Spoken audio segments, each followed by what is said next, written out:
Right. I think we're going to get going.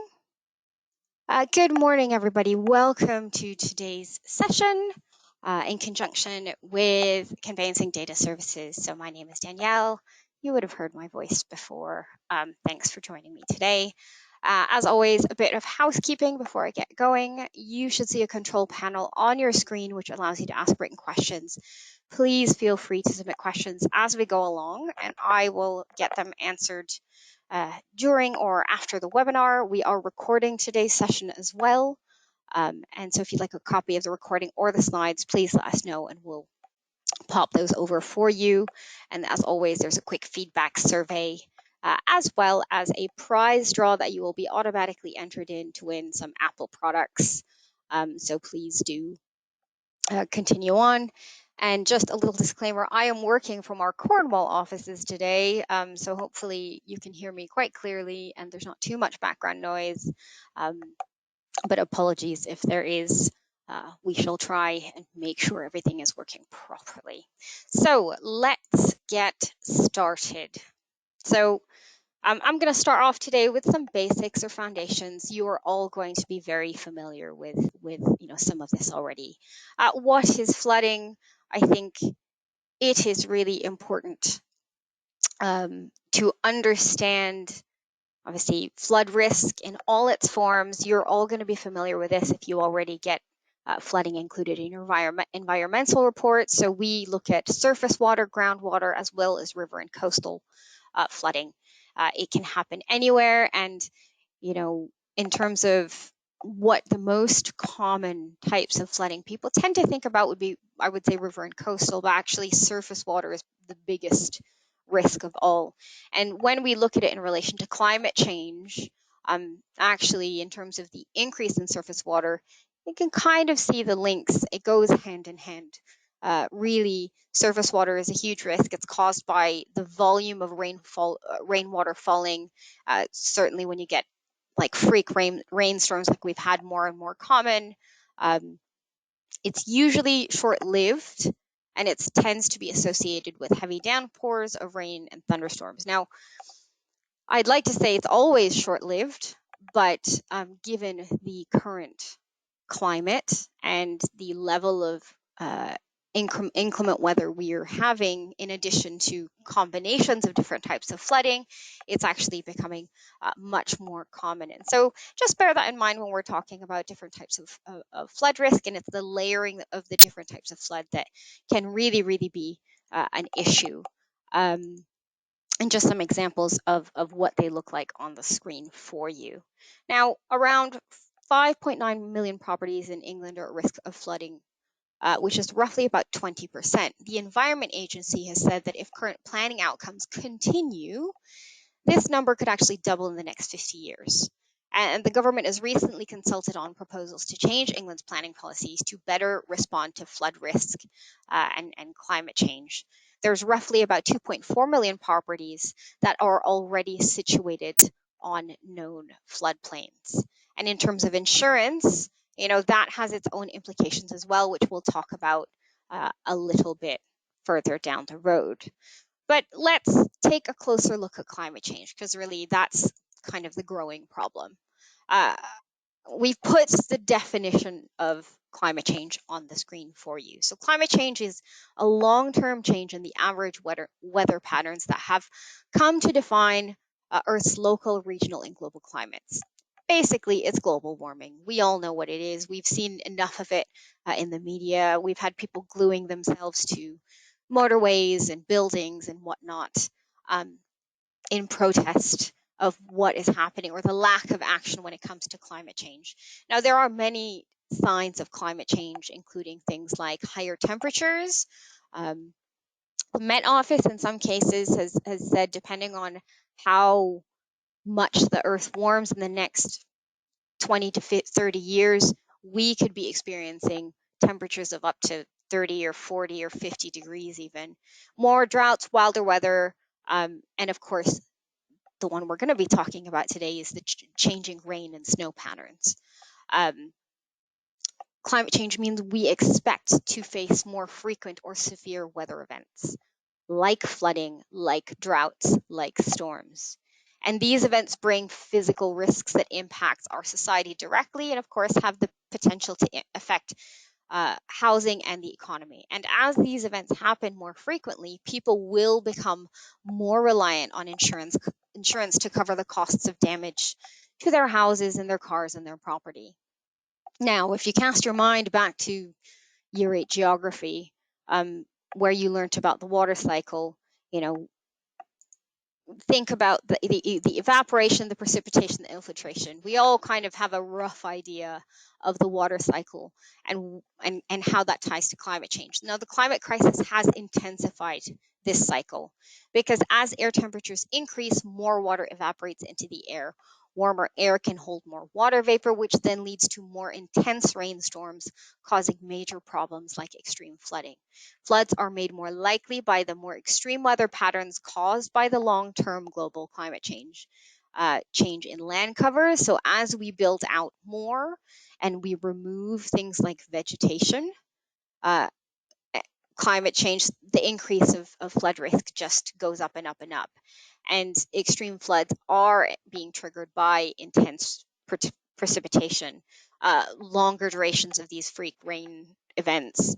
And also these big events that used to happen few and far between are actually happening a lot closer together and a lot more.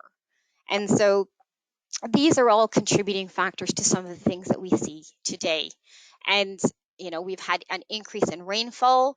Research carried out by staff at the UK Met Office found that climate change means there is a high chance of exceeding the observed record monthly rainfall totals in many regions across the country. Now, their analysis shows the chances of winter rainfall exceeding current records, which for Southeast England are 7% in at least 1 month in any given winter. While there could be a 34% chance of breaking a regional record somewhere each winter in some other regions of England and Wales. And the amount of rain from extremely wet days has increased by 17%. In addition, there is an increase in the longest sequence of consecutive wet days for the country. So, you know, increase in rainfall, we've got some of the wettest months on record. Since 1998, the UK has had 6 of the 10 wettest years on record. You have 2015, you have between 2009 and 2018, there's been an average of at least 1% wetter than 1981 to 2010, and 5% wetter than 1961 to 1990. So it's just kind of, as you can see, there's a pattern happening. There's more and more happening. In terms of big events and flood events, February of 2020, over a 20-day period, 3 major storms hit the country in very quick and violent succession. It was one of the wettest Februaries we had ever had on record in the last few years.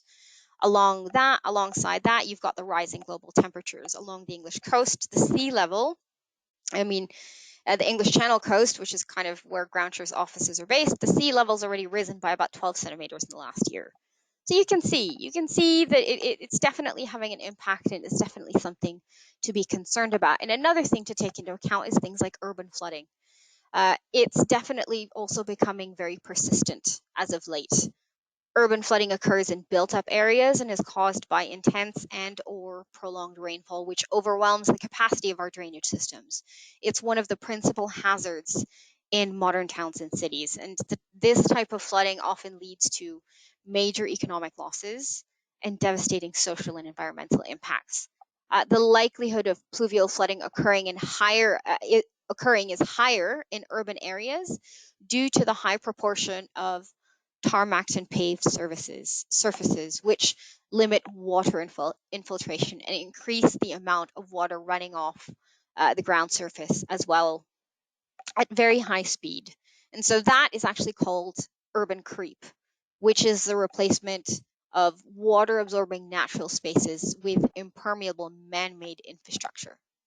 So again, thinking about that, the more we build and the more we tarmac and hard surface everything, the more chance there is for urban flooding. Between 2006 and 2012, 22,000 hectares of green space was converted to artificial surfaces.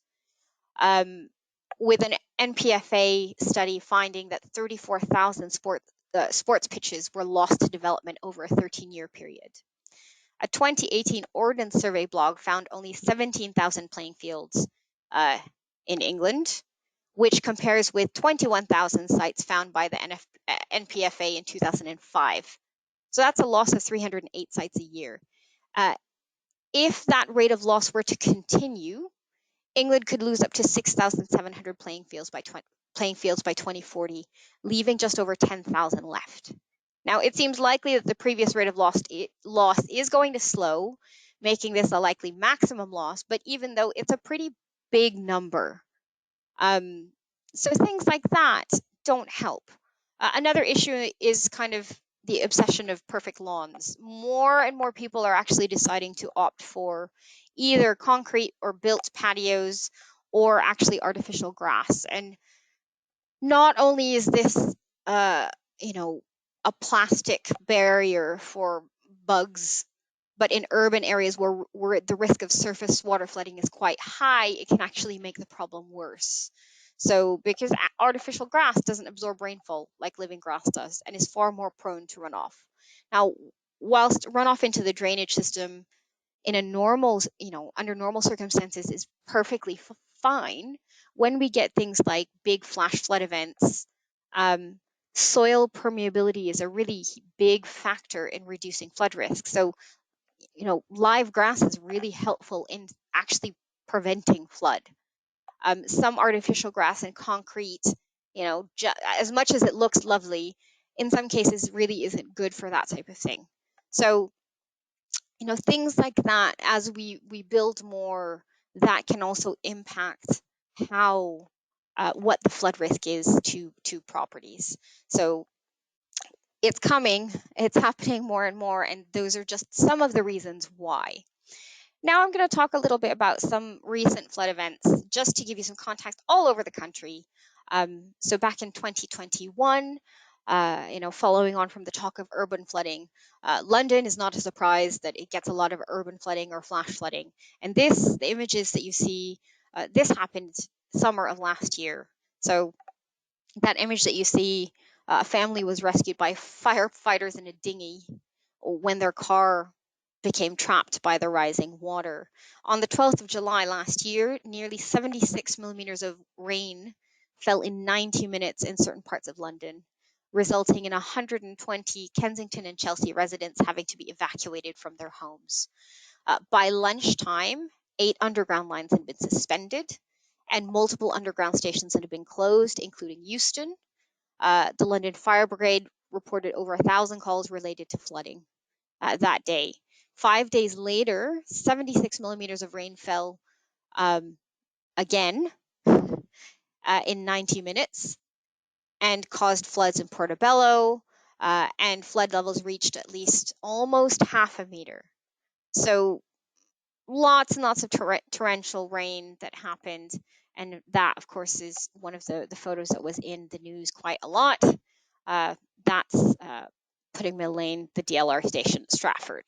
So it genuinely does happen everywhere. Christmas flooding in 2020, during the fairly recent Christmas period, you have, and apologies if there's anybody from that region, the Great River Ouse, which flows from Northamptonshire through Buckinghamshire, Bedfordshire, and Cambridgeshire, and Norfolk, all flooded. Heavy rain on the 23rd and 24th of December caused the river to flood mainly through Bedfordshire. More than 1,300 houses were urged to evacuate. However, due to improved defenses, the Environment Agency said that 4,000 other homes were protected along the river. It's being investigated as to why that many homes got flooded. You also had the storm Bella in Wales, which was on Boxing Day. So not only was it windy, but it rained quite a lot.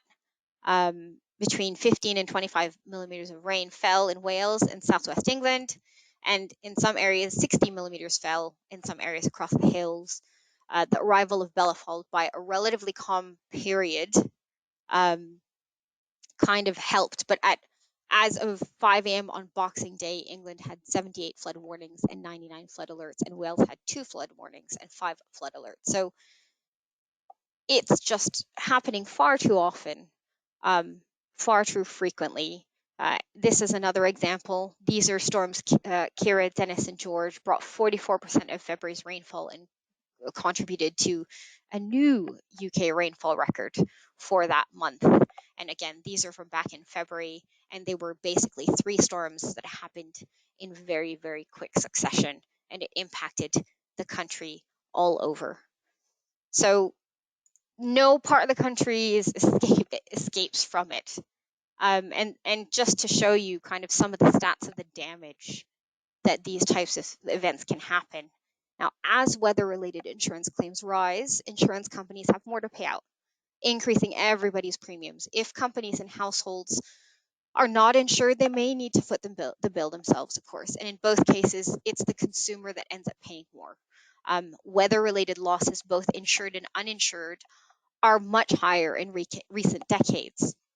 Now, a white paper produced by our flood data supplier Ambiental has identified that risks are starting to become perceived as being less insurable, and alternative market structures are being evaluated, which provide better incentives for homeowners to install flood resistance measures, so things like guard doors, which will help prevent or reduce water ingress, and flood resilience measures, so things like concrete floors, which of course help to aim to reduce water damage done and speed up recovery.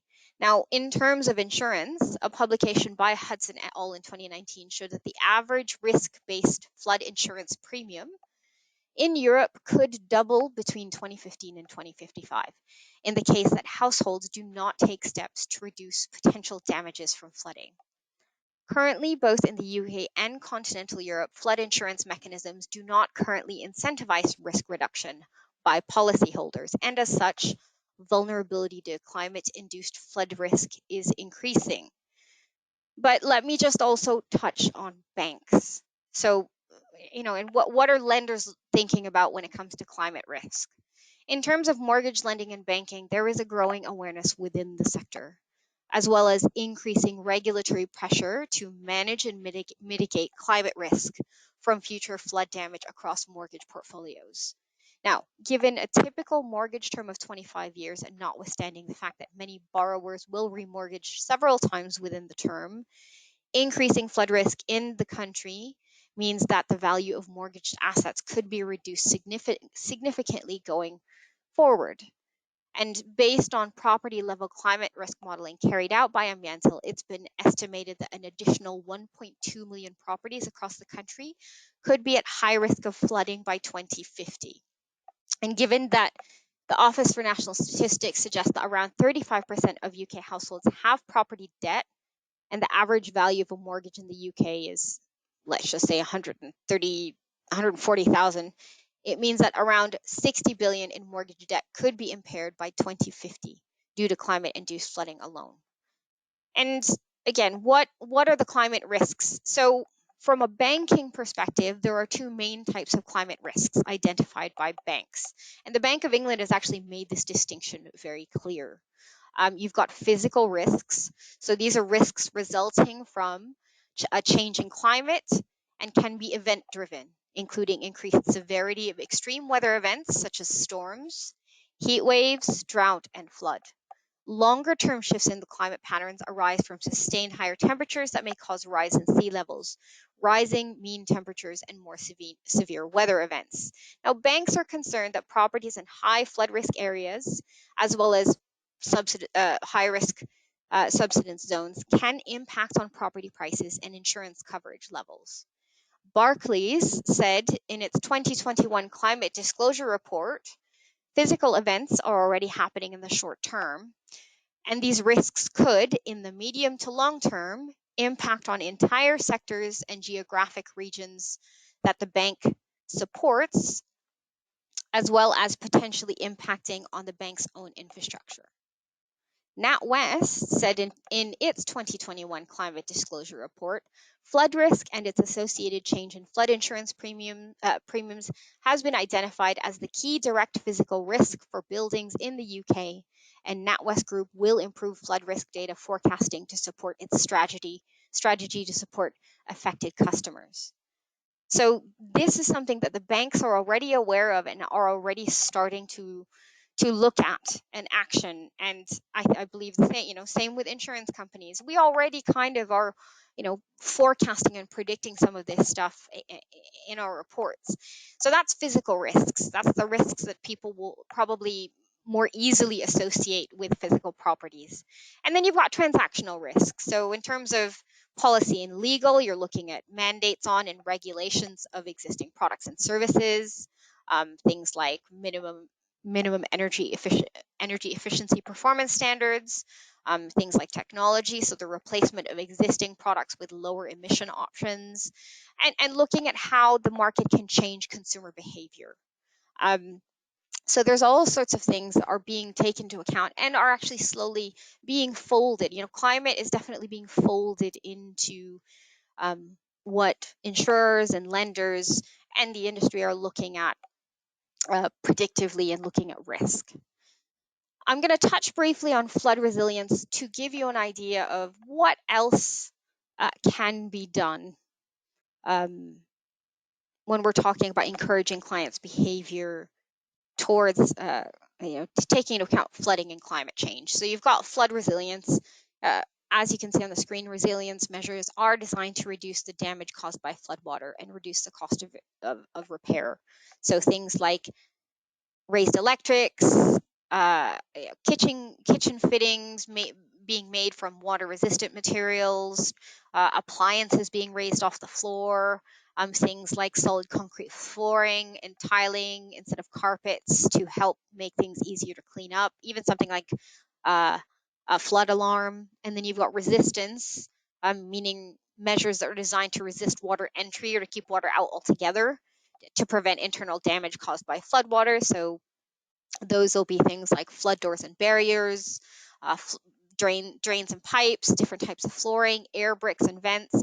All of those are different kinds of things, different kinds of solutions that either developers might be putting in to, let's say, new developments, or certainly if they're building in areas where there is already a high risk of flood. And we'll talk about that as well a little bit later on, because that is happening more and more. But it's just important to kind of keep that in mind. And then you, of course, have the wider context of things like flood defenses.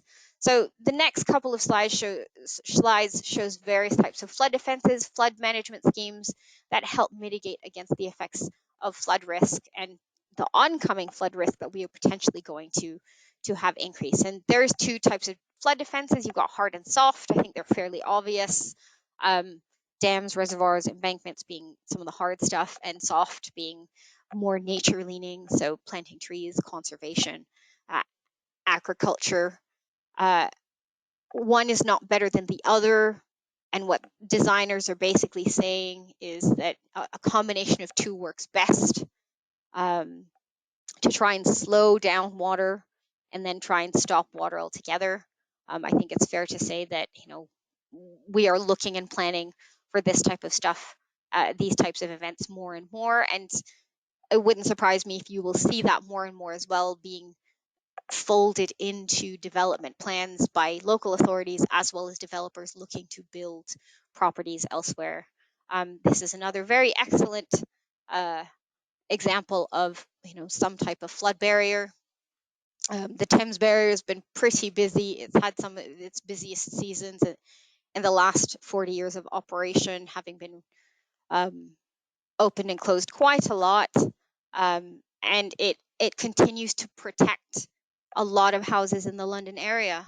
And again, as we see the effect of the climate emergency with the rising sea levels, they are actually investing a further 54 million into London, providing funding to more than 50 schemes to tackle all types of flooding.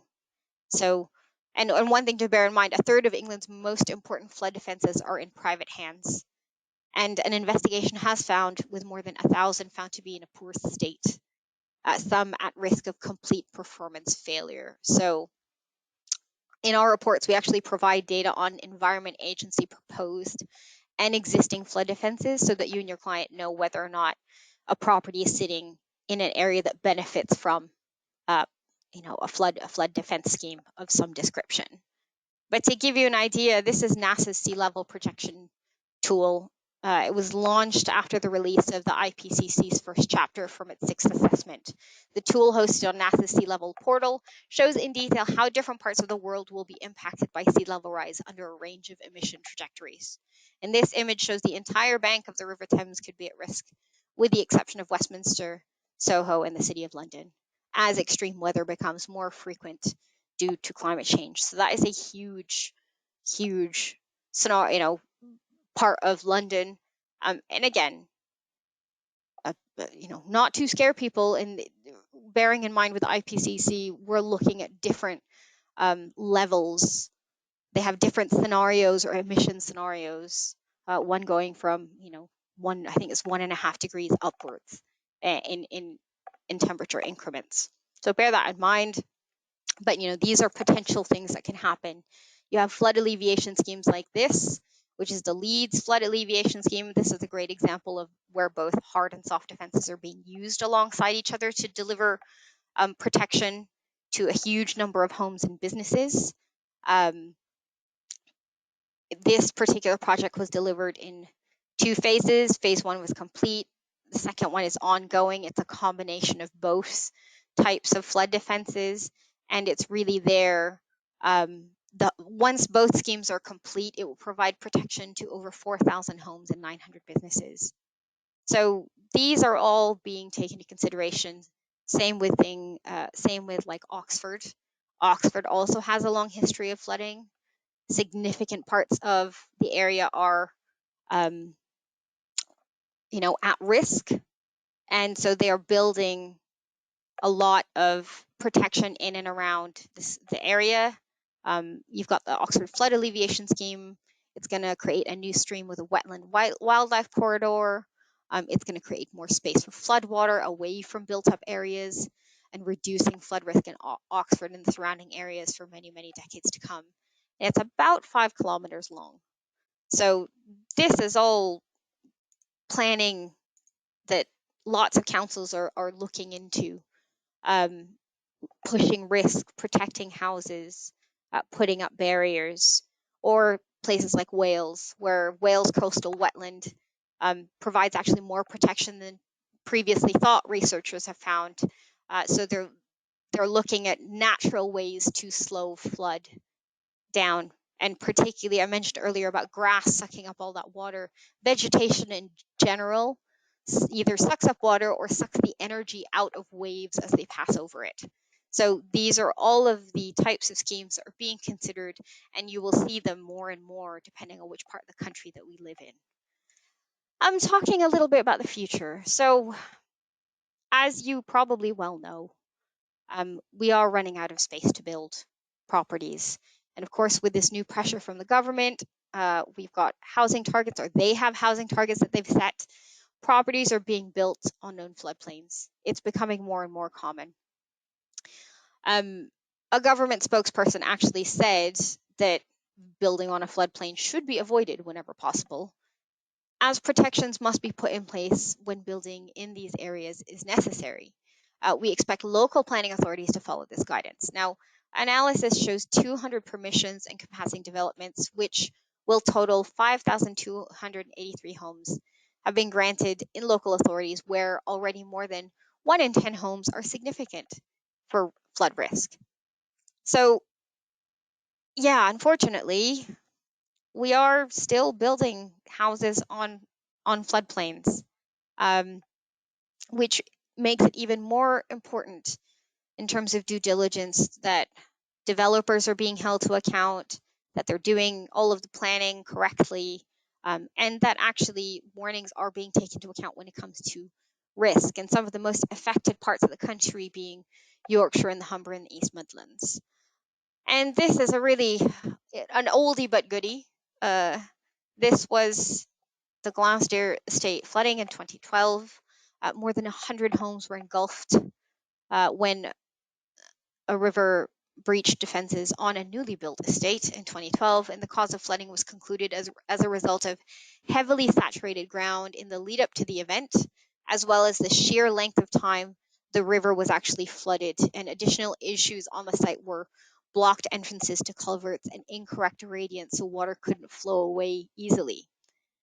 So you'd think kind of disastrous, but Denbighshire County Council officers have recommended approval for proposed a new set of bungalows, proposed 77 of them, detached and semi-detached properties on a 2.8 hectare plot on the same estate, and the site is marked for residential development under the county council's local development plan. And the plan was actually opposed by a petition that received 300 signatures, many of whom are existing Gloucester estate residents, who said the development would cause further flooding despite defences being introduced since 2012. Officers said in the report that the planning committee, officers in a report to the planning committee basically said that there were concerns the development was going to cause a lot more problems. And I guess councils have to think about the desperate need for affordable housing within an area versus flood risk. And so that's definitely one that is being watched. But if we show you the flood data for this area, you can kind of see why it is a concern. So this first image shows the Gloucester Estate overlain with the Environment Agency historic flood event data. So this data is used to understand where flooding has occurred in the past and provides details available. Now, over 86,000 events are recorded within this database. Now what's come on the screen is risk of flooding from rivers and seas provided by Ambiental. So you're thinking, that doesn't look great. And then finally, that last layer that's popped up, we have the risk of flooding from surface water, also provided by Ambiental. So as you can see, we would deem this site very high risk when it comes to potential flooding. And of course, there's already houses that exist there. So why they want to build more, I'm not entirely sure when we know it's already flooded in the first place, but this is happening more and more. And what I would say is if you do have a client that is buying a new build property and flood risk does come up on the data, one thing that our reports cannot take into account is any type of flood defenses that a developer will put in, because there's no database for that. Private flood defense builds, they're not in any type of a centralized system that we can take that information from. So if you do have a client that is looking at new builds, it is very much worth doing a bit of extra work and double checking with the developer to understand what flood risk mitigation measures they have put in place. In theory, they should be putting whatever they need to in place, otherwise they wouldn't get planning, but it's always good to double check just to make sure. And again, there's all sorts of different solutions that are being looked at now when it comes to climate change and flooding. Floating houses. So you might recognize this house.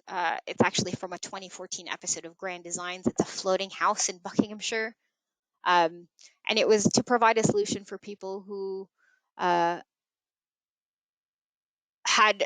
wanted to live by the river's edge but knew of the flood risk. It's an amphibious house.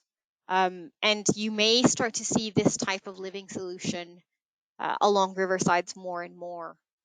And they are built on a displacement unit, which is actually made on top of waterproof concrete.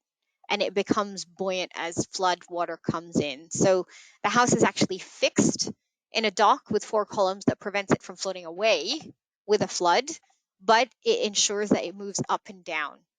And these types of houses actually already, you can find them in places in the US and in the Netherlands. And they may actually become more and more common here, but it obviously depends on how much money you have. I wouldn't call this an affordable solution, but it is one that could potentially be becoming more common. As with a lot of places in the UK, of course, there's a significant amount for demand for housing in certain areas that are by the sea. There's a lot of draw of living near water. So this proposal, which is Garrison Gardens, includes 115 flats and 100 houses, as well as provision for 1,000 square meter health center. And the concept for Garrison Gardens is to create 4 hamlets or home zones set within garden landscape. And the homes are intended to be environmentally friendly, sustainable, low energy, and resilient to flooding and climate change. So how is this particular development different to any others, and what flood preventative measures are they proposing, and what might that look like? So you've got houses and flats which are being designed around elevated home zones. And during heavy rainstorms, you've got those blue circles appear around the ponds and ditches. They're actually ponds and ditches, but during heavy rainstorms, the ponds and drainage ditches help prevent surface water flooding. And then you've got coastal flood defenses. In addition to that, and like at worst case scenario, the car parks are actually designed to flood and elevate, and the elevated homes stay dry. So there are all these really interesting techniques that are being built in and taken into consideration when people are building or developers are building in and around flood risk areas. So again, worth noting, there are solutions. People are looking into that. It's all being folded into how people are predicting for future climate change. Now, I'm going to finish on reports and guidance and next steps. As of last July, all Groundsure core environmental reports now contain a full flood report. So flooding is such an important issue that we didn't think it should ever be left out of any of our core enviros. Historically, at the lower end, you could buy just an enviro with no flood risk in it. We've stopped that now because we just don't think it's something worth not including. When you get flood risk in your reports, there's a lot of talk, there's a lot of terminology about flood risk and probability, and you might see the terms like 1 in 75 or 1 in 100 or 1 in 1,000.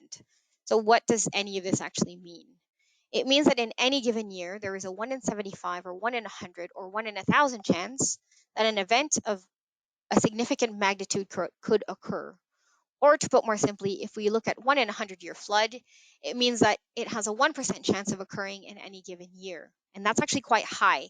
When communicating flood risk, we use the term return period. And a return period typically relates to the number of times in a given time frame that a particular condition is likely to be equaled or exceeded on average.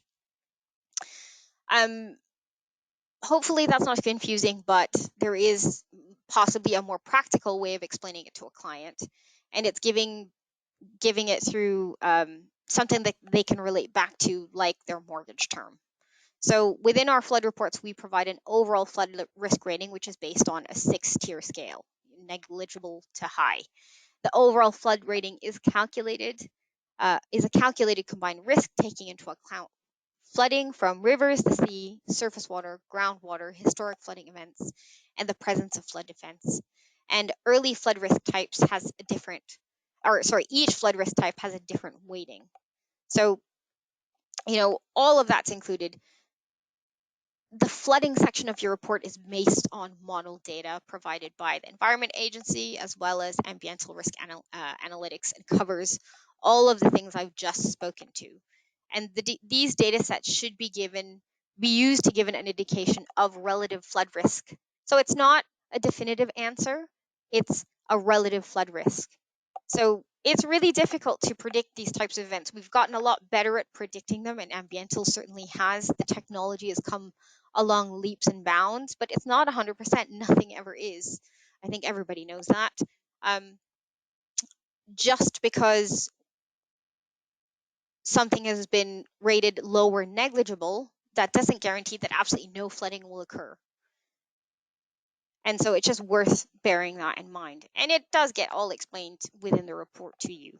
So again, it doesn't actually matter which report you get, whether it's the Groundsure, Home Screen, or Homebuyers or Vista. All 3 of these reports satisfies the Law Society practice note on flood risk.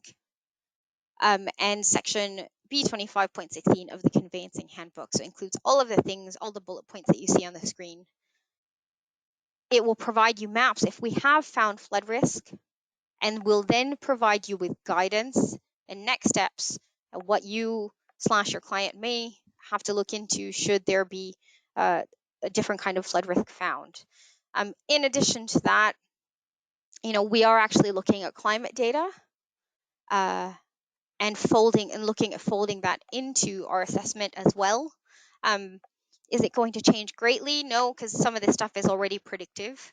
But climate data is something that is being looked at, not just by environment, from an environmental perspective, but like I say, certainly banks are already looking at it, insurers are already looking at it, we are looking at it, and from what I hear, the Law Society might be looking at it as well. So, climate change and flood risk, they are very much tied together hand in hand, and it's prudent for us to be able to show you what the various scenarios are in future and what the various risk scenarios are in future to make sure that you and your client are completely aware. And that's pretty much it for me today. I hope you have found that session useful and the information useful. There's definitely a lot of information coming through on climate change and climate risk that we are keeping an eye out for. So if you've got any questions at all, please do let us know. If you'd like a copy of the recording or the slides, let us know, and we'll provide those for you as soon as we can. And so thanks very much. I hope you have a great rest of the day. And if you could just take a couple of seconds to provide us some feedback in the survey that will pop up afterwards, that'd be great. Have a great rest of the day.